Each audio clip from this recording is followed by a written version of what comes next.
What's going on? It's your boy H Money, Mr. DAZN. We in the building. Let's get it, bruh. Shout out to everybody in chat. Shout out to my boy Ignorant Boxing. I be who I be, you dig? Let's talk about it. Shout out to Jose. Jose in the building, man. Yes, sir. We are live. 24 Geezy. What's good, man? You know what I mean? Let's talk about Devin Haney versus Teofimo Lopez. Devin Haney versus Ryan Garcia. Devin Haney versus Gervonta Davis and Vasiliy Lomachenko, man. The lightweight division is on fire right now in the sport of boxing. Shout out to my boy A-Rod. A-Rod 83 Boxio. Everybody go subscribe to his channel. Subscribe to A-Rod Boxing. Subscribe to 24 Geezy. Shout out to everybody. What's good? How y'all feeling? Man? It's Tuesday. We a couple of days past the Devin Haney Jorge Linares fight. I actually went back and watched that fight again yesterday, and Devin Haney looked really good, man. He dominated the fight. He showed tremendous boxing skills. He showed us a great jab, great hand speed, great techniques, great footwork. Devin Haney looked fantastic. Robert Brewster in the building. Devin Haney Promotions. We are in the building. Shout out to Robert Brewster. He was at the fight. Devin Haney made a lot of money. He made a lot of money, man. Over $4 million at 22 years old. Name another fighter that was getting over $4 million at 22 years old, man. Nobody is doing what Devin Haney is doing in and out the ring. Shout out to my boy. What's going on, man? I just had to pop in for a minute because I'm definitely very disappointed in Sean Porter, man. Sean Porter hurt me today. I'm kind of losing a little respect for the brother. The brother was insinuating on his podcast, I heard today, that the fight was fixed, man. I didn't like that. I didn't respect it. I'm very disappointed in Sean Porter, bro. Me too. I mean, why would he say that? I have no idea why he would say that. I have no idea why you would say that. If you have no proof that happened, why would you say that? So I was very disappointed in the brother. I mean, he got his reasons. You know what I'm saying? He didn't come out and say that, but he insinuated. You can go look at the podcast. He insinuated it, and to me, that's just not cool. And I'm disappointed in the cat, man. Sound like some real hater shit to me. Yeah, absolutely. Like somebody like Sean Porter, who's respected in the sport of boxing, people, respect his opinion. He has a platform. He works as a commentator for the PBC. I mean, why would he say that? I mean, did he say anything like, "Yo, this is the reason why I think this"? I mean, did he point anything out? What his statement was after Linares hurt Devin, because he hurt Devin at the end of the 10th. He caught it with a clean shot and wobbled him. Devin went back to the corner. He said in the 11th and 12th rounds, Linares didn't go after Devin. Devin was clinching, but he said he should have been able, with a veteran of his stature in the sport, should have been able to get Devin off of him and light him up with some shots and possibly get him out of there. He said, in his opinion, Linares was not trying to get Devin out of there. He talked to his father about it, and he explained it to his father, and his father said, well, if it looks like a duck and it quacks like a duck, it must be a duck. And he put that out on his podcast. I thought that was classless. I thought that was not cool. If that's a private conversation between you and your pops, it should have stayed that way. You shouldn't have put that out there like that. So I lost a little respect for the brother today. He sounds like he's a hater, because that young man is 22 years old and he's trying to come up in the sport.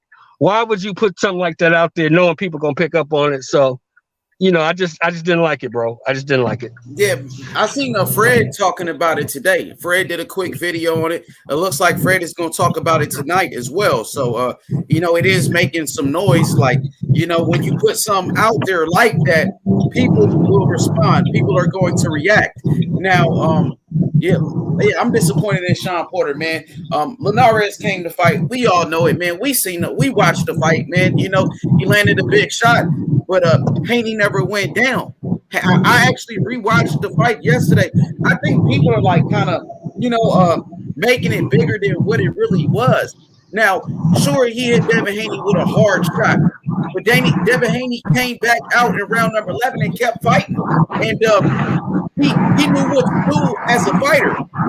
When you're hurt, we know that you're supposed to tie your opponent up. You know what I mean? That's what you're supposed to do in that situation. Now, Jorge Linares, he was going out there swinging haymakers. He was trying to knock Devin Haney out, but he couldn't do it because Devin Haney, tied him up. He did what he was supposed to do. And I wanted to ask Porter if I could have got on his show. I would have asked him when I heard it. Okay, well, didn't you do the same thing against Ugas? Exactly. Did you do the same thing against Ugas? So, don't get me wrong. I love what you did against Arrow. You came back up fighting after you got caught. That's fine. But when Ugas dropped your ass, you jumped up hugging. I remember that fight. I watched it. So why are you complaining about what Devin did, which is what he's supposed to do when a fighter is hurt, instead of, praising the brother for having the boxing mind to, oh, I'm hurt. Let me clinch this dude and clear my head. You want to say it looks like the fight was fixed. Come on, man. That was classless, and that shit wasn't cool. Now, you can dress it up later on and say that's not what I meant. I just said that Linares wasn't trying to put it out there. You know what I'm saying? And you shouldn't have said that. And I think, it just wasn't cool, man. I just didn't like it. I didn't like that. I didn't expect that coming from Sean Porter. I thought he was better than that. Yeah, absolutely. Absolutely. You know what it is? I'm thinking that Sean Porter is being a hater.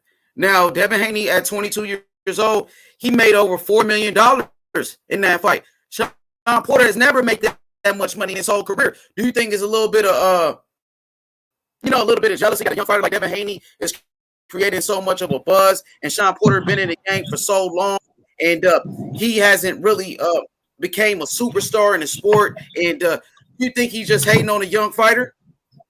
Well, I'll use his words that he said he spoke with his dad, and the same words they use, I'll use on him. If it quacks like a duck, it walks like a duck, it must be a duck, right? Yeah, man. I didn't expect that. I didn't expect that coming from Sean Porter, somebody that a lot of people do respect. Sean Porter got his own problems, though, Shelton Moore. Sean Porter should have been fighting Terrence Crawford. Sean Porter had an opportunity to fight for a world title, and he decided to duck Terrence Crawford. So Sean Porter got Terrence Crawford problems, bro. You know what I mean? Well, Sean Porter out here. Go ahead. We all know why Sean didn't take that fight. You was the mandatory for Terrence Crawford for an entire year, bro. An entire year. And you ducked that fight the whole year. Talking about the money wasn't right. Basically, what you're telling us is you want to be paid for that ass whooping that was coming. You know what I'm saying? So let's dismiss all that money wasn't right and I went about the wrong way. You didn't want the fight, bro. And it's okay to be a man and say that. You didn't want the fight with Crawford because you could have had it. You didn't want it. That's why they replaced you with Virgil Ortiz. And the way it's looking, Virgil don't want it. So, I've been saying this since I've known you, H Money. It's the reason why Terrence Crawford can't get fights. It's the reason why he can't get fights. But Sean Porter, supposed Hall of Famer, I really don't see the Hall of Fame resume because every time you stepped up in a big fight, you got your ass whooped. So that's not Hall of Fame to me. But they say he is, so we're going to let him have that. Who the Earl Spence fanboys that trying to build up Earl Spence to say that Sean Porter was such a killer and he beat such a killer. But Sean Porter, we know, lost to Kell Brook. We know Sean Porter got beat by Keith Thurman. He got beat by Earl Spence. So like you said, every time he went in there with an elite fighter, a top guy, he lost those fights. But like you said, he's complaining about money right now. I mean, he's complaining about money, and Devin Haney making a whole lot of money. He made over $4 million this past Saturday in that fight against Jorge Linares. So maybe, it's a little jealousy going on. I can see that's possible because you see a young fighter at 22 years old, Devin Haney, headlining a main event attraction and he's making a whole lot of money. So maybe that's what it is. Is he salty? I think so. Shout out to my boy T White, the fight doctor. Shout out to Unique Dawn. What's good? Okay, so we got Made to Last. Made to Last said Lopez will stop Haney. I don't think so. You can't hit what you can't see, and we know that Teofimo Lopez struggled against taller fighters like Nakatani, and Nakatani exposed Teofimo Lopez in that fight. Devin Haney is a superior boxer. Devin Haney has more skills than Teofimo Lopez, and I believe Devin Haney will outboxing easily. Box circles around him. You know what I mean? We know Teofimo Lopez got knocked out in sparring. So don't talk about stopping a fighter being chinny, because we know Teofimo Lopez got dropped. He got dropped in his professional debut, and he got knocked out in sparring by a lesser opponent. So let's keep it real. Devin Haney ain't never been down, but Teofimo Lopez, he went down. He hit the canvas. So let's talk about that, buddy. And we can make that fight happen next if you really feel that way. Tell T.O. stop hiding behind his promoter. You know what I mean? Stop hiding behind his promoter. So yeah, man. I believe earlier today, shout out to everybody in the chat, hit the like button. I'm willing to debate. I'm willing to debate anybody on these topics. Devin Haney versus Teofimo Lopez. We can debate that. We can debate anything. Devin Haney versus Lomachenko. Devin Haney versus Gervonta Davis. I'm looking for smoke. We want the best fights in the lightweight division. We want to fight the best. Feel free. Feel free. What's good? D Nice was popping. Haney looked spectacular. Haney showed us a lot in this fight, man. He showed us tremendous heart. He showed us great boxing skills. We already knew he had the boxing skills. Devin Haney showed us something else in this fight. He showed us that he got a great chin, man. That he could. Yeah, I hear you. Can you hear me? Yeah, I got you now. I was gonna say, if you know anything about boxing, H, you know that the Haney that showed up to fight Linares probably won't be the Haney that shows up to fight Lopez. So I don't know where people are getting these comparisons from. Yeah, absolutely. Now, Devin Haney, man, he's a young fighter. He's younger than Teofimo Lopez. Devin Haney is getting better and better. So, the best bet is for Teofimo Lopez to fight Devin Haney now, because this kid is getting stronger. He's getting more experience, and it's going to be a tough fight for Teofimo Lopez in the future. It's going to be tougher in the future, so he better try to fight him now. You know what I mean? Well, why don't Teofimo Lopez worry about George Kambosos? Ain't that who he's fighting? Yeah, he's fighting George Kambosos. Some people think George Kambosos. Why don't he finish that fight first? Why don't he go ahead and finish that first? Absolutely, yeah. You got to take it one fight at a time. But I mean, some people feel like George Kambosos isn't a good fighter. Some people feel like George Kambosos got beat by Lee Selby, and he went life and death with Mickey Bay, Devin Haney's trainer, Mickey Bay, who's past his prime. So people feel like Kambosos is like pretty much a walk in the park. That's easy work, Well, we damn sure finna find out now, ain't we? Yeah, we gonna find out. We definitely gonna find out. Like they say, brother, if you knew who was gonna win, they wouldn't even have to fight, right? You could just pencil it in and call it a day, couldn't you? Mm-hmm. Absolutely. So, we don't know what's gonna happen on that night. All I know is we gonna watch it. That's what I do know. Yeah. Hey, Shelton. Now, like I said, I had rewatched the fight yesterday. Devin Haney and Linares. Now. Like at the end of the 10th round, Linares hit Devin Haney with a hard shot, but Haney didn't go down. It wasn't that bad. I don't think it was that bad, because in the 11th round, Devin, he was still throwing punches. I felt like he recovered fast. I think that's the first time we seen him hurt. So I feel like myself and others, some people kind of overreacted. What about you? Well, no, I don't think it was that bad. You seen it first, though, Sheldon. You saw it first. I don't think it was a reaction. He was hurt. That was a good hard shot, and he was hurt. You know what I'm saying? I think I said it that night. I didn't like the fact that at the post-fight interview, Devin said, "Oh, he hit me with a good shot, but I wasn't hurt." No, you were hurt, bro. We watched you wobble. But that's okay. It's boxing. You're supposed to get hurt. Muhammad Ali got hurt. Mike Tyson got hurt. Evander Holyfield got hurt. The greats get hurt. Duran, Sugar Ray, Hers, they've all been hurt. Hagler's been hurt. You gotta accept it and just learn. But he was hurt. You break it up, so he knew what to, the fact that he got hurt, he knew what to do, and he continued to fight. That's what we should be celebrating. Yeah, very smart, very smart. And it was pretty much only one round. He came back and he kept fighting in round number 11, man. To be honest, he showed us a great chin. Now, we seen Canelo Alvarez, who's ranked number 1 pound for pound by a lot of people. He got hurt against Miguel Cotto's brother. Miguel Cotto's brother, who was a nobody. Miguel Cotto's brother, who wasn't even ranked. He never was a champion. Miguel Cotto's brother was able to hurt Canelo. Canelo never went down. Nobody called Canelo chinny. Matter of fact, Canelo has one of the best chins in boxing. People respect Canelo Alvarez for having one of the best chins in boxing. You know what I mean? So I think there's a lot of haters out here. They so happy that Devin Haney got hit with one shot, similar to Floyd Mayweather, man. When Mayweather got hit with a big shot by Shane Mosley. And that's what people were talking about. Oh, he got hurt. It's boxing.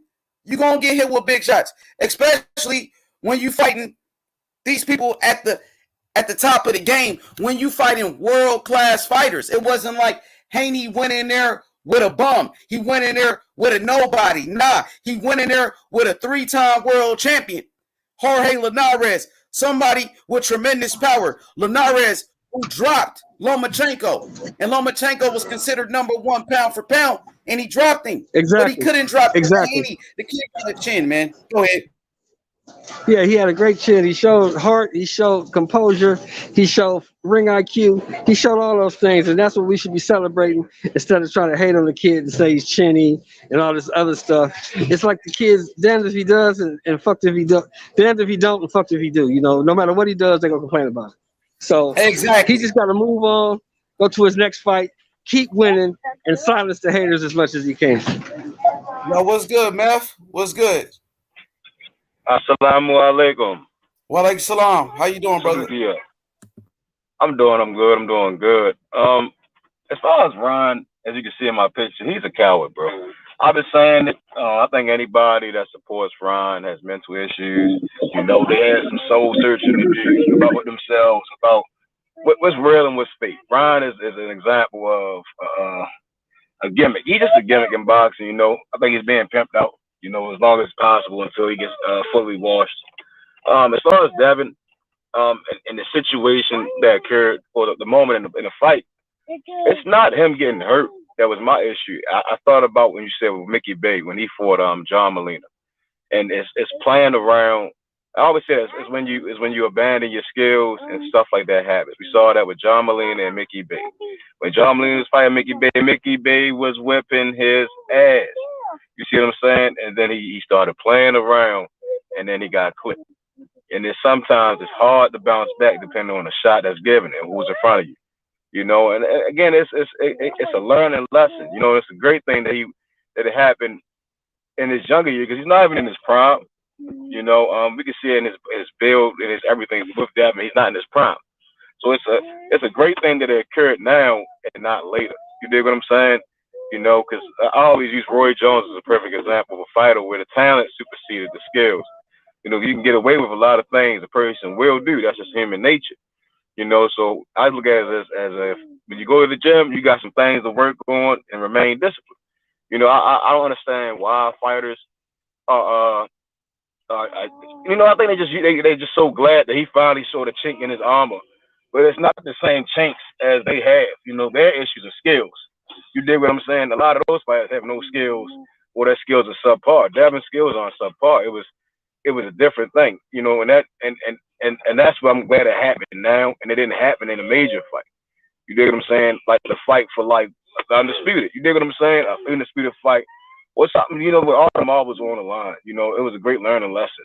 And the guys like Ryan, T.O., and these fake boxing fans out here that have platforms, they just couldn't wait to. Well, look what happened now, but it was a different energy when Ryan got knocked down compared to when Dev won the fight. You know, it's just different. I really don't understand it because it's like they're dragging it out and keep dragging it out. You know, but they can't really tell you anything about boxing. Damn, I doubt if Ryan can tell me anything about boxing because he can't produce it in the ring. You see, I knew this reaction was coming. Hello? Yeah, can you hear me? Yeah, I hear you. I hear you good. I was saying I knew this reaction was coming. That's why before the fight, I was saying Haney needed to win in a dominant fashion. Up until the 9th round, his performance was A+. Finishing the fight, he finished with a B-. And that's where the criticism comes from. Now, when a fighter fights, I believe they're going to receive criticism no matter what. But the difference is when you finish an A+ fight, the only thing left to criticize is your opponent. See, if Haney had to finish the fight how he started, only thing they'd be criticizing now is Linares, talking about he was washed, he had already been beaten, he was old, whoop-de-woo, la-di-da. That's the only thing that would have been left for them to criticize, because they was going to criticize no matter what. Only thing Devin did was provide a little more ammo for them to go in. But like my man just said, I'm glad it happened now and not when the stakes were really high. So I got a question now. I'm sorry, Sheldon. Yeah. Go ahead, bro. When Lomachenko got dropped by Linares, did he receive this type of negative feedback? No, but of course not. Of course not. And to be fair, though, and he was number one pound for pound. And Devin Haney, only 22 years old, he's a very young fighter. I hear you. But to be fair with Lomachenko, he would have received backlash had he not stopped the fight. I think that's what took some of the criticism away from Lomachenko, on top of the fact of him being the great white hope. You know, all of that played a part in there. But I take it, a perfect example of what I mean when I say finishing with the A+ is Crawford versus Benavidez. They would have criticized Crawford. They would have tore Crawford apart. Benavidez made it to that 12th round, to that big in the 12th round.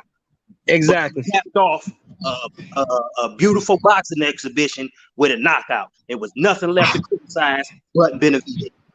And then asked him, "Did you get what you was looking for?" Exactly. Only thing you get what you was looking for.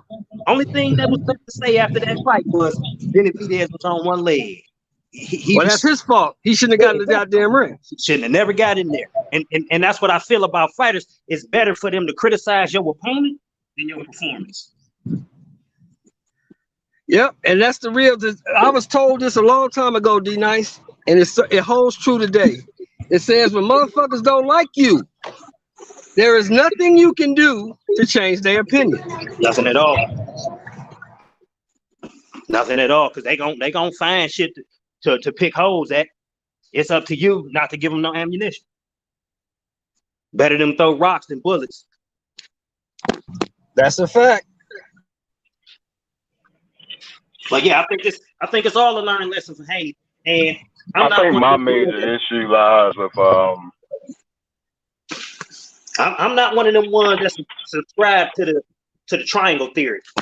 Well, if Linares did this, Lopez don't do that. Exactly. That's two different fighters, bro. Two different fighters. Two different fighters. Let me ask you this though, D Nice, and you too, DJ. What did y'all think about that bullshit Sean Porter put out there, man? I didn't see it. What'd he say? He said that he feels that Linares didn't pursue the knockout, didn't try to get Devin out of there in 11th and 12th. He, a fighter of his caliber, of his experience, should have been able to know how to shake the young guy off and throw shots and get him out of there. So he talked about it with his father. They broke the fight down because his father didn't watch the fight. He explained the fight to his father. He broke down the whole situation. And his father told him, well, if it looks like a duck and it quacks like a duck, it must be a duck. So, well, I mean, he's insinuating that Linares didn't try and the fight was fixed. That's what he's insinuating. Okay, well, I'm not buying the fight was fixed. Like, yeah, and I'm very disappointed in Sean Porter for even going that route. He should have been better than that, in my opinion. Yeah, see, I never subscribed to that. And unless there's some proof to a fixed fight, I don't want to hear that nonsense. But if anything, I do believe that Linares didn't step on the gas the way he should have. But tired. Yeah, me too. I think he was burnt. It take a lot of energy. I think Devin beat a lot of energy out of him. I think he saw did that too. even when he was in their clinches. The only thing he could do was try to, throw shots. He didn't try to fight out of the clinch multiple times. And that's where I'm at with it. He was susceptible to be himself being knocked out because chasing the knockout. He knows that. That's veteran. That's a veteran skill right then and there. Me chasing him. You don't chase, you see what I'm saying? Him trying to chase Devin and ended up with his ass getting knocked out fully. You see what I'm saying? That's what I saw. He knew he had to reserve the energy. I want to welcome. I'm sorry, y'all. I want to welcome Lady Chan to the panel and Jose. We got a comment from Exclusive. What's good? Exclusive News Insider said if Haney boxed the perfect 11 rounds and stopped Linares in 12, what would they have said? If Devin stopped Linares after being hurt, what could they have said? Anybody want to answer that? They could have only criticized Linares. That's the only thing they could have did at that point was criticize Linares. I would take that criticism over criticizing my performance because you can't control what the opponent do. The only thing you got control over is your performance in there. If he had knocked, if he would have knocked Linares out, they would have been talking about Linares was washed up. And who cares? Okay, yeah, he was washed up. He shouldn't have gotten the motherfucking ring. And I made him look washed up. Bring on the next one. All right. Yeah, agreed. Hi, guys, by the way. Hi, everybody. Salute, H1. Salute. Lady Chan. What's happening, beautiful? What's up? Yeah, I've seen the criticism. It's not even critique because I think when it's coming from a good place, it's critique. When it's coming from a negative place, it's criticism. I think what it was, my opinion was, we had more of an insider kind of thing because we had been on panels with Bill leading up to this fight. So with them promising the knockout, they put pressure on us expecting to see that, even though we know that Devin is a pure boxer. But because of the lead up, I expected a stoppage or a knockout, whatever. But Lady Chan, Devin Haney, I'm sorry, Lady Chan, Devin Haney never predicted a knockout for this fight or Bill Haney. That was me. That was us. I'm sure Bill said, okay. No, he didn't say that. That was us. I've been talking to Bill all week. I had him UD all the way. Okay, yeah. Usually it would be he goes to points. But what I've been seeing, the hate is unbelievable. And I'm not going to lie, it's coming from the Latino department over here. Yeah. At the end of the day, everybody complained that he hadn't stepped up. I was one of those people that needed to see where Devin fitted in with the four kings. Now I'm going to tell you, he rose straight to the top. Number two, obviously because, you got Loma. But the dude got wobbled. Like you guys said, so what? He didn't drop. When Ryan Garcia dropped by someone that doesn't have power, i.e. in Luke Campbell, everyone gave him the hip hip hooray, he's a champion, he's a hero. Devin didn't get dropped from a freeweight world champion. He's not in his prime, but he's not washed and he's not finished because Linares can still go on to do what he needs to go on to do. So where I'm seeing all this negativity, Devin should ignore it. He doesn't have that type of punch power to drop Linares. Cool. Linares isn't one of those. He's been dropped 10 times in his career. Out of 57 fights, I guess that's not a lot of times, right? So you don't have to be a power puncher to win. Floyd Mayweather doesn't knock anyone out, hasn't knocked anyone out for the longest. But we still all rate him as the GOAT. So at the end of the day, people need to fucking stop with all their bullshit because Linares dropped Loma. Loma beat Linares. And Loma and Linares has beat Luke Campbell. So what are we saying then? So that means in that whole grand scheme of things, fucking Devin did the damn thing. Can we criticize certain points? We can see certain things that he needs to work on, but nobody said he was a finished article. The dude's only 22. So all of this hate that's coming from my Hispanic brothers and sisters, you need to stop because it's going to get shut down anytime, any place, anywhere. Because I'm seeing super hate for the dude. I didn't hate on him. Yeah, that don't make sense. That don't make sense. Yeah. If you box, you get hit. Yes. If you get in the water, you get wet. Come on. Right. Come on now. Right. And he decided to show us something a bit different, which we all fucking appreciated, him trading. And he still didn't get fucking dropped. To me, the clench is a part of fucking boxing. If it wasn't, it would be banned. It wouldn't be allowed. So it's not like he clenched throughout the whole fight. He fucking washed the dude for 9 rounds. I gave Linares a pity round. I gave him 3 rounds, but really, I could have stopped at giving Linares only 2 rounds. So I don't understand. So, is Devin Haney Chinny, since he got dropped, is Ryan Garcia Chinny? Yeah, that's what I'm saying. Chinny. Ryan ain't got Devin Haney got a better chin than Loma and Ryan. Thank you. Both of them. And Linares is one of the hardest punching 135ers in the division. He's rated as one of the top power punchers in his weight class, and he still didn't drop Devin. So what's that? I think Loma has a decent chin. Loma has a decent chin, but Ryan Garcia Loma has a decent chin. Ryan has a shit of a chin. His chin yeah, and the thing is, DJ and guys, it's so ungracious because Devin Haney actually, supported Ryan Garcia going through his inverted commas mental health. And the minute this fight happened, Ryan Garcia then jumped on his fucking Instagram. I've left messages on Instagram. You're a duck, mate. You couldn't fight Linares. You would have got dropped. You can't fight Javier Portillo. Hey, I don't know what Ryan talking about. Did he take his medicine when he said that? Are we talking about the Ryan? That dude. That dude not, is a piece of shit. Man, I have no respect for that dude. Bro, I don't know what Ryan. He mental used mental illness to get out of a fight. He got He's mental a fucking illness, coward. Bro. He's and crazy. I don't have no motherfucking respect for that dude. Garcia. Can I just say to ignorant boxing, soy de Venezuela. Sí, hablo español también.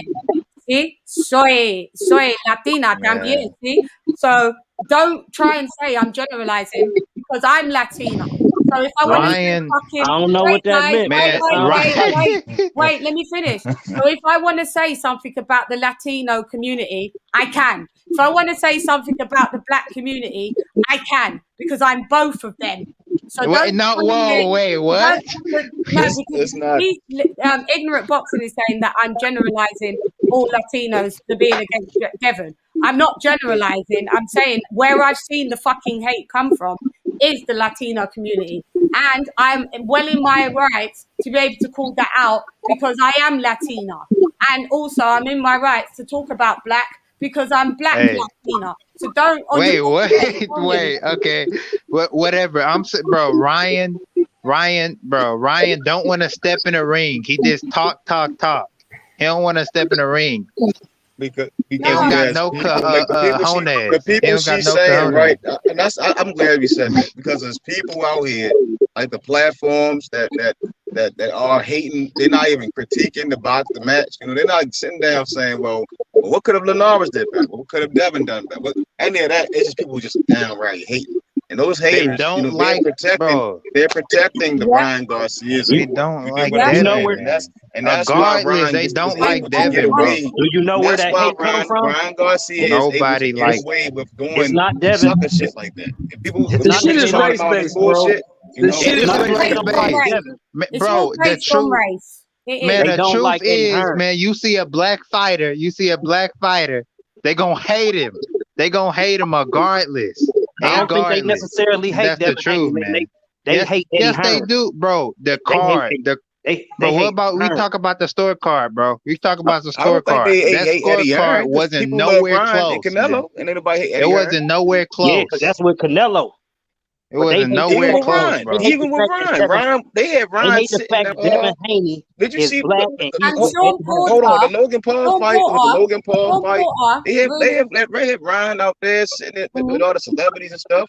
They promote Ryan. Bro, let's go talk about the scorecards, man. And Sean Porter needs to worry about wearing those ugly fucking suits instead of fucking sending out that fucking narrative that is ill-informed, that is irresponsible as an older guy and someone that it's ridiculous. Sean Porter needs to take several seats and sit the fuck down in his ugly plaid suits. That's Sean Porter, he a duck. And he ducks as well. He's a duck. So it's just like pot calling the kettle black. Like, Sean Porter, you're dismissed from this day forth. Dismissed. Your podcast is rubbish. It's boring. They can talk, but they never say let's fight. They talk, but they never say let's fight. Never. Linares was perfect to everyone in the Latino community. But Devin was I don't know now. When Ryan talk, I don't know if he's sick or he healthy. I don't know. I don't know what's one talking. It's like Mike Tyson. I don't know what's one talking. He got two personalities. He's a celebrity, bro. He's not a boxer. Oh man, he's a celebrity. Everything he does, Ryan told the truth the first time. Politically for attention. Look, Ryan said Devin Haney is his hardest challenge. He gonna fight Devin Haney last because he think we don't even need to fight him. We'll fight everybody else. I hope Devin Haney fights everybody else. Fucks off Ryan, goes up to 140, and leaves Ryan in the dust. We forgot. Yeah, I bet they'll never fight. Really, Ryan got that shit from already. Ryan, I bet they'll never fight. That easy route shit from Spence. Yeah. I bet they'll never fight, man. I don't know what Ryan. He's not even supposed to be in a list right now. He need to get a fight. He's not even fighting, man. They have Ryan ranked number 2, and they got Devin ranked number 3. Man, because they hate Devin Haney. I swear. I don't care what they say because they don't like Devin Haney. It's similar to Mayweather. These people want to see him lose so bad. But the problem I do see, and I'm keeping it real as a boxing fan or someone that analyzes boxing, I do see that Devin Haney will have a problem with Teofimo. It's because it's a different package. Not saying he can't beat Teofimo, but I think Teofimo will give him the most problems due to being able to box well. Can I finish? Being able to box well, and he's not a better boxer than Haney, but he can box well. But he does have that power. Teo don't look. Linares have more power than Teo, bro. Yeah, go ahead. First of all, Linares have more power than Teo. How do we know look, that? He's saying he dropped Loma. Now Linares is able to drop. Let me finish. Linares knocked out way more of his opponents. We can't use that. We can't use somebody hitting the canvas to evaluate power. Yeah, right. Okay, so we don't know. We don't know. We don't know. We don't know. Linares dropped Loma. Teofimo just about scraped by that match. He didn't drop Loma though. At all. No. I don't think Teo got more power than Linares. In my opinion, I don't think that. Teo has more. I know. I bet they do, but they don't got the skill. Teo has more. Let me talk, yo. Listen, he might have more power than Devin, but Devin got more skills, and skills wins fights. I think Devin Haney outboxes Teofimo Lopez. He's flat-footed. He's flat-footed. And that's what I don't want to. That's why I think if Lady Chan is saying, I think that's what I'm saying is. I don't want to see Devin have the mental lapses against a Teofimo Lopez like he did with a Linares. You get what I'm saying? Yeah. Like you can't abandon the skill for talent. You have to use skill at all times. Yeah, that's the learning experience. Right? He gained that experience, and he gonna correct those mistakes. Anyway, he's been strong anyway, and we've seen it. So if if Linares is a harder hitter than Teofimo, then if Devin gets hit by Teofimo, really that means he probably might not get dropped then. And Teo don't throw combinations like Linares either, bro. Linares throw combinations. Teo don't. He throw like 3 or 2 combinations. Do y'all consider that a 50-50 fight? Yeah, it would be. I'm gonna say that's a 50-40 for me right now. You say 60-40? Yeah, that's a 50-40 to me. 60-40. I consider it a 50-40. I don't consider it 50-50. I think Tio would be his easiest match, in my opinion. No, not easiest. Ryan Garcia would be. I think Tank would be his harder match, or Shakur. See, I think Tank would be his easiest match. I think Shakur would be his hardest. Yeah. I think both of them would be the hard. I don't know, because I think Tank got more power than everybody. I don't think Tank even touches Haney. Yeah, I gotta see that, because Tank can hit you in every angle. Yeah, Lopez can't. Tank got more versatile. Tank is a more versatile. But I got something to say. I got something to say. Look, because yesterday they was starting me up. You feel me? And I'm getting started up again because Ryan Garcia, right? Queen Garcia. Hold on. Whoever in the world gets up off the canvas against Luke Campbell, riddle me that. And for people want to criticize Devin Haney for getting hurt by Linares, who was a puncher, and they call Devin Haney chinny, but I don't consider that chinny. What chinny is, you getting hurt by a fighter who doesn't. I won't say it doesn't have any power, but he doesn't have power. It's not known to hurt. Hey, you feel me? Maybe Devin can knock out. Hold on. And I gotta keep stressing. Who doesn't have power? Campbell. Luke Campbell. Oh, yeah, he's not a power puncher. You're right. And I gotta keep stressing this to people. I'm gonna keep saying it so people don't forget. So stick to their mind like oatmeal on your stomach. Teofimo Lopez got dropped in his pro debut. So why do we not talk about that? Why is that? Why do we not talk about that? Because it's irrelevant. It don't really mean anything at this point.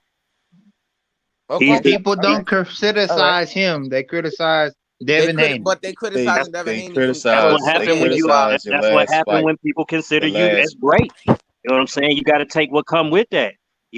Devin Haney is put on a high mantle. So you got to take the high praise and you got to take the high criticism. Mm-hmm. Because they gonna always remember this. I know that. And one more thing. Totally off topic. I just found out that Virgil Hunter is Keisha Cole's father. I just found that out. Yeah. Oh yeah. I found it. What's up, They announced that last year. Hey, what's up, everyone? Hey, I feel like we need to stop this whole Tio smashes Haney, Haney destroys Tio. Look, we just got to see the fight. Yeah, I think it's 50-50. You can have your opinion. I think wrong with that. You can have your opinion, but the issue is when the hate come in. You can say, well, Tio gonna win by knockout, or Haney gonna school his ass. That's cool. I don't mind that as a person. But once you start saying this guy's bad and the other guy did damn near, you know what I'm saying? L-Dog, you have a lot of opinions that a lot of people agree with, but it doesn't stop you from saying them. So don't tell us what we can say and what we can't say. We'll say what we want. I'm just saying we got to see the fight. Yeah, well, don't just say. You know how I feel about you. You're annoying. Don't just say, because you're one of those people that you talk up a good talk and you criticize people and you come from a little haterade and go back to your little collective. So don't tell us what we can say. Say what we want. Damn. When did I say that? You could or couldn't say anything? L-Dog, you always say stuff. Always say stuff. Damn, dog. Say. So you gotta accept the L-Dog. You say anyway, I'm gonna move on. I want to have a good conversation. You know. Yeah, smart man. Yeah, do that. What I want to say is when it comes to Devin Haney, I think the hardest fight for Haney is probably Loma, because Loma. Unlike Tio, he has got better footwork than Tio, man. I think his footwork is the one that can match Devin's, if not is better than Devin's. So I feel like that would give him a good fight. Now I feel like Loma would outbox Haney. I feel like Loma didn't think Tio would knock out Haney. Loma didn't think that when he had the WBC belt, obviously. So I don't really care what happens with who's ducking who. You can't just say because someone didn't want to fight someone. Yes, we can. They couldn't beat them. And we have said it. It's not a one-to-one. Yeah, it's a duck. We said it. Okay, fine. Let me say this. You can say it, but it doesn't change the fact of whether it's true or not. Here's the thing, L-Dog. You said we need to stop some things. One of the things that we really need to stop is this triangle theory, because it's been disproven time and time again. Sugar Ray Leonard beat Thomas Hearns. Roberto Duran beat Sugar Ray Leonard. Thomas Hearns knocked Duran out. So the shit is debunked right there. Yeah. Muhammad Ali lost to Joe Frazier. Joe Frazier was destroyed by George Foreman. Muhammad Ali knocked out George Foreman. So that shit doesn't work, bro. Yeah. No, I agree. I don't like triangle theories. What I'm saying is I think Loma and Tio are better than Haney. I think Haney is good, right? And we can look at his performance against Linares. We can compare it all we want, man. But at the end of the day, it doesn't really tell us much, right? All we know is that Haney had a good competitive fight with Linares. He clearly won the Yeah, fight. no, we can compare. We can. Hey, L Dog, That's I what got a we're good doing. question for you. What did L Dog? What did the Loma and Tio fight tell you about Tio? The Loma and Tio. Well, look, man. It shouldn't have told you nothing. Considering what you've just said, that means your mantra. It means that fight shouldn't have told you nothing. You're telling us the Haney fight. What did you see from Tio that was spectacular in the Loma fight? Hey man, Not a bad thing, right? You didn't really see much. You just saw size and speed. I seen Yeah, the. You never really. I'm not You gonna. didn't. Hold on. You didn't really see shit. Size Then when and Loma power. started fighting Size back, and power. we didn't see shit from Tio for rounds. I'm not going. That's hold why on, I'm saying hold on, people DJ. are overrating Tio. People Hold are on, overrating All right, Tio because I'm they just making forget sure. the fact. I'm making sure. Hold Hey, on. Method, Let me you go. can agree people are starting to Yeah, overrate I Tio, right? understand what you're saying with the Loma thing Hold because on. he can close the gap. He can close the gap. Look, DJ. I Look, understand. I can I understand where would you're say. coming from with that. I would say with Teofimo, I'm not going to totally say he didn't do anything against Lobo because in the first six rounds, he did bully Lomachenko, but he also used his somewhat boxing IQ Ring because IQ. it does take a little bit of that to beat Lomachenko. I mean, It does, he was the physical presence in the ring, but he did use I want to say common sense. He used common sense and he used his mind to beat Lomachenko in those first 6 rounds as well. So I'm not going to say that he just I didn't see that. I didn't see that. I just saw a natural like people realize possible people like welterweight using some hold on. size. When the skills People came like in, Andre Ward, people like Andre Ward. I don't want to use. You can't use that. Listen. Use Just listen Loma real and quick. Tio. Just stick to Listen real Loma and quick, Tio. DJ. Hold on. Just listen. I'm just saying, stick to Loma and Tio, man. Look, people like Andre Ward who know the sport, people like Timothy Bradley who is somewhat recognized in the sport. You feel me? People like them, they called that fight. You feel me? And they said that Teofimo Lopez, he was moving with Lomachenko. He was jabbing at the right. He was timing Lomachenko, so Lomachenko doesn't set his feet. These are things that people are not realizing, and people are just saying that Teofimo Lopez, oh, he just bullied Lomachenko. He was bigger. We know that. We've seen that with Lomachenko. He was the bigger. He's not the first Lomachenko was person the to bigger do fighter. that, though. Lomachenko was He's the not bigger the fighter in the first lot. person But to he was do the that. first person. Nova He's was not the the first biggest person. fighter. He was the How late. the He was fuck was Loma the bigger guy? I'm saying that. Tio was Oh the my bigger God! guy I'm saying that Loma has been the bigger guy against people like Rigondeaux, people like that. That's what I'm saying.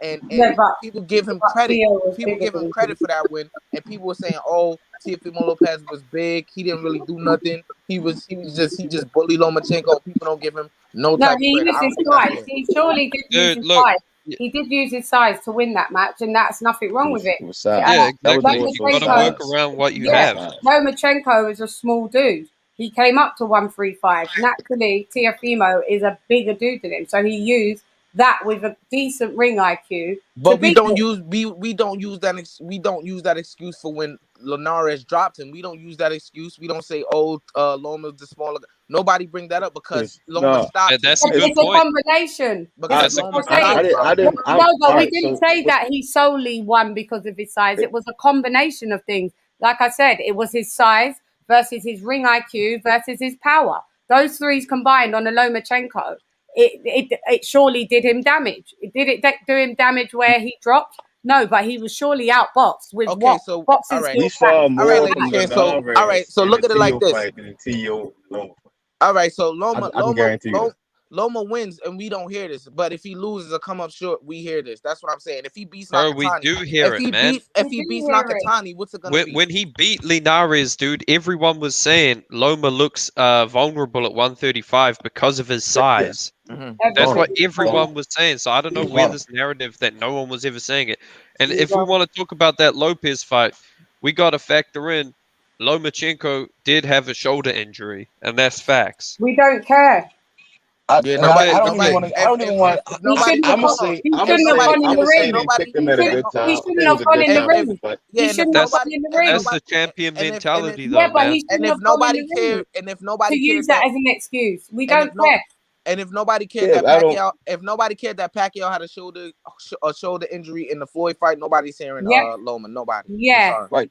So Haney had a it's hand more so injury against Gamboa. He still got the win, TOT. and he didn't use it. He didn't use it as an excuse to take Gamboa out to win on points. He still outboxed him with a broken hand. So we don't care about Loma's excuse because it's an excuse once you talk about why you lost. Yeah. That's an excuse. So if your shoulder was a big issue, you should have waited and postponed the fight. I'm gonna say that Loma. We know Loma can't move up to junior welterweight or welterweight. No. We understand that Tio can move. We understand Tio can move up to junior welterweight and welterweight. So yes, Tio had a size advantage that he was able to implement. And when he did cut off the ring, you have to. Loma did. I don't agree with him in that close round. But again, what I'm saying is we saw more skill set of Loma than we saw of Tio. In my opinion, it was like, when Tio, I said Tio was so great, he would have knocked Loma out. Yeah, I can agree with that. You dig what I'm saying? He didn't truly cut off the ring, extravagantly. He wasn't the greatest thing I saw. It wasn't a great bro. And Loma could have won if it goes. He got his ass handed to him. A few more rounds, bro. Loma is catching up. Never cut off the ring. But Loma was catching up. Hold on, let Lady go. We could put that due to inexperience, though. Tio's not the finished article. What I'm saying is he's still got the win. Yeah, was it in an amazing fashion? Probably not. But at the end of the day, we can still gauge where the dude's at. He still beat and what some people consider like top 3 pound for pound guy. So he did a good job.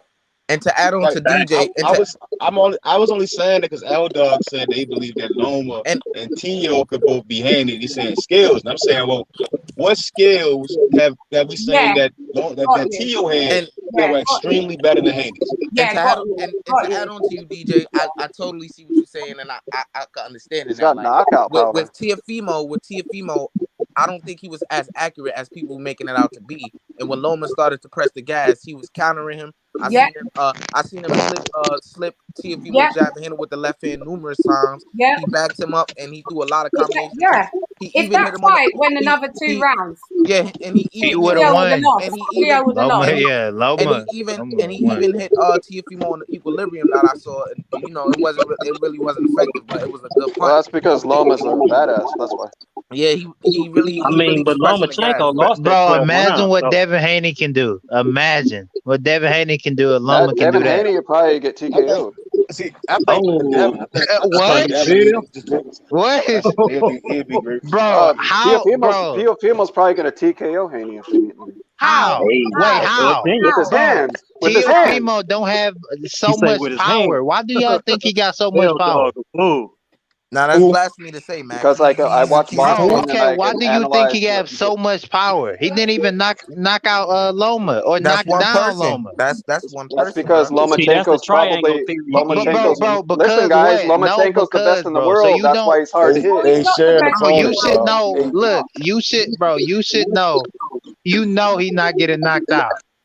Come on. No, I'll put money on. I'll put money on it. Bro, how you putting money, bro? Devin Haney got more defense than Loma. I don't care. I'll put my money on. This is being non-biased. Look, Mac. What are you talking? Mac, listen. Yeah, if I lose, I lose, right? Hold on, time out.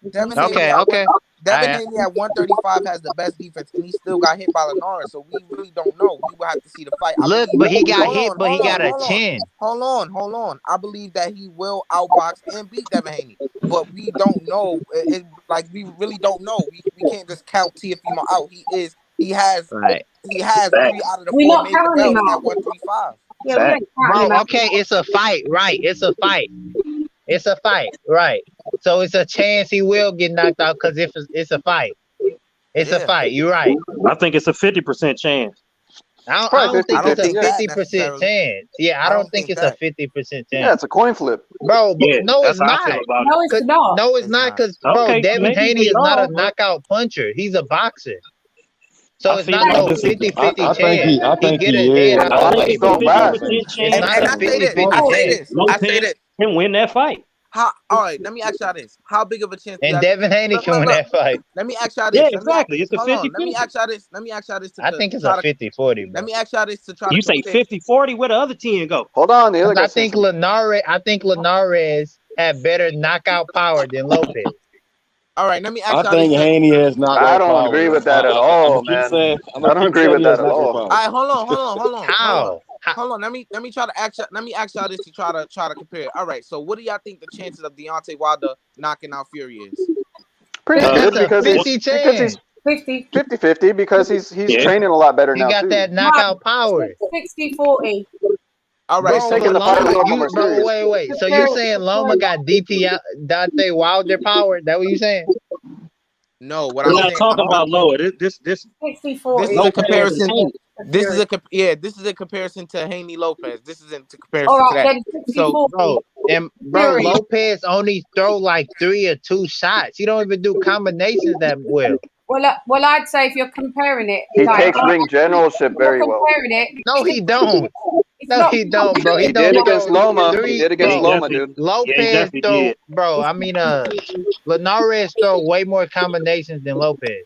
But he had no ring generalship. You need that ring generalship, bro. Yes, so are you saying Linares is better? Wasn't he walking Devin Haney down a little bit? Is that what you alluding to? That Linares is better than Teofimo Lopez? No, I'm just saying a power. I'm not saying because everybody think Lopez can. Okay, maybe hope he outbox him, but I don't think a knockout, bro.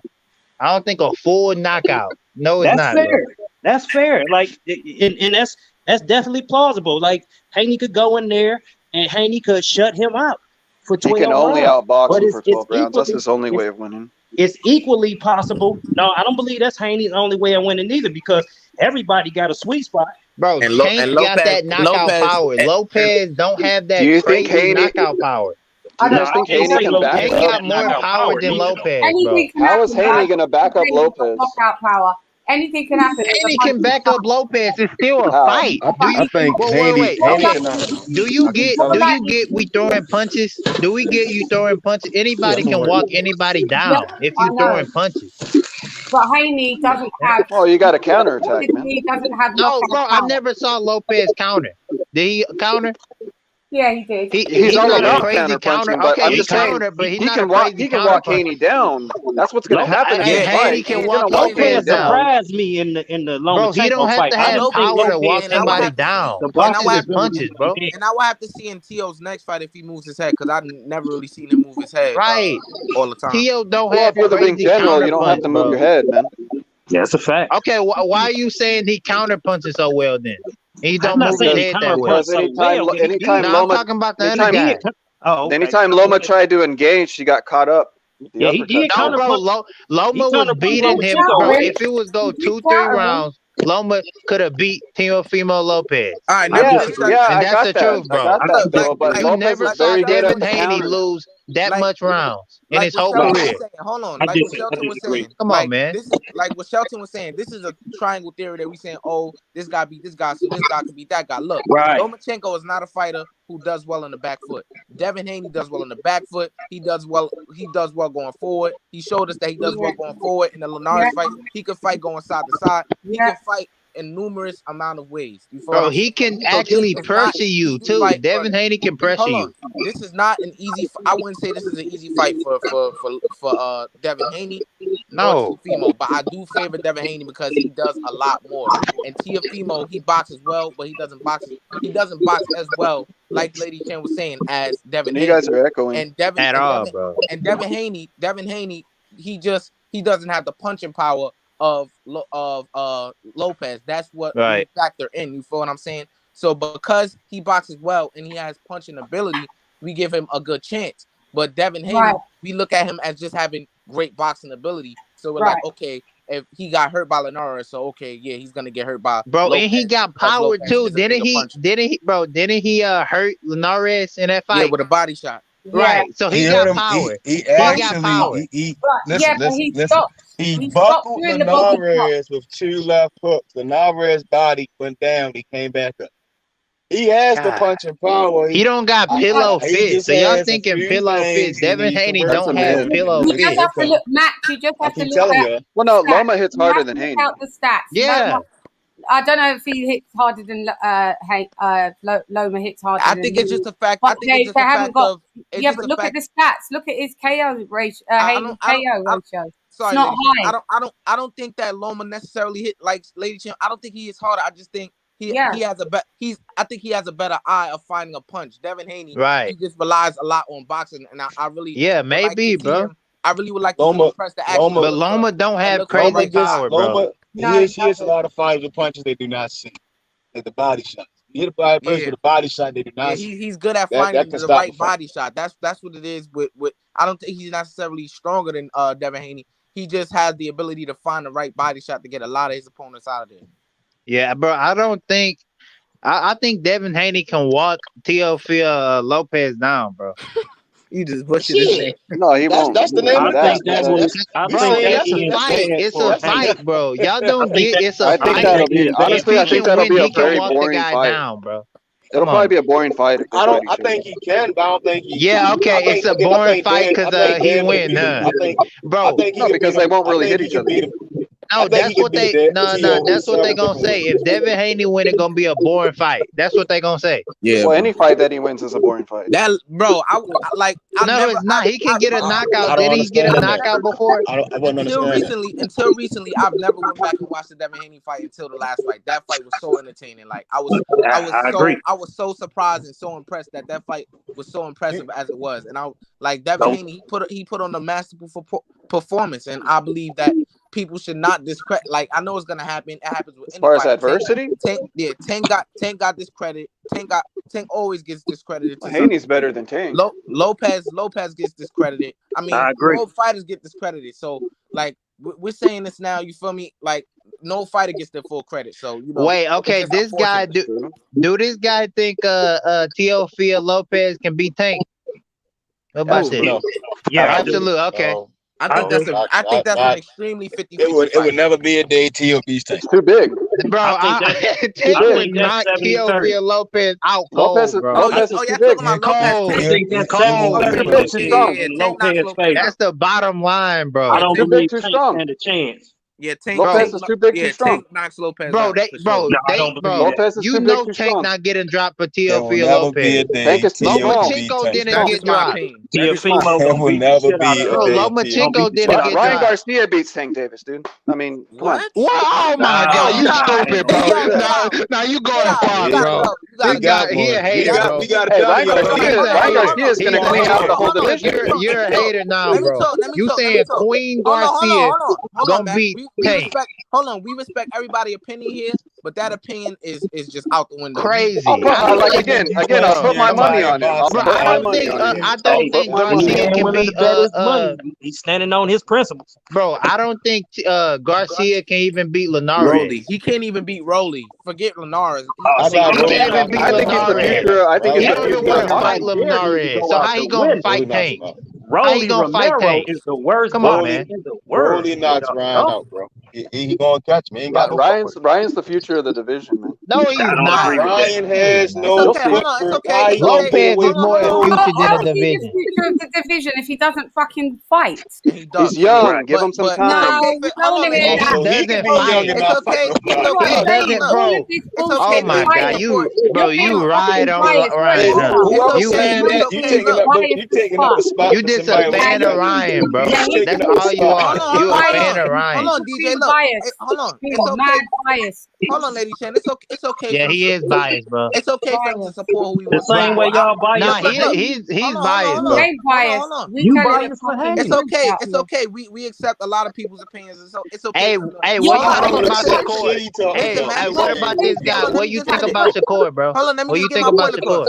Let me just get Shakur beat them all. I think Shakur's feather fisted. I think Shakur's feather fisted. You see, bro. You know he don't like, bro. You know he don't like. He don't like Tank, bro. Hey, do we see something in common? Wait, but do we see something in common? He don't like fighters. Do we see something in common? Yeah, no. If they're not Latino, he's not right.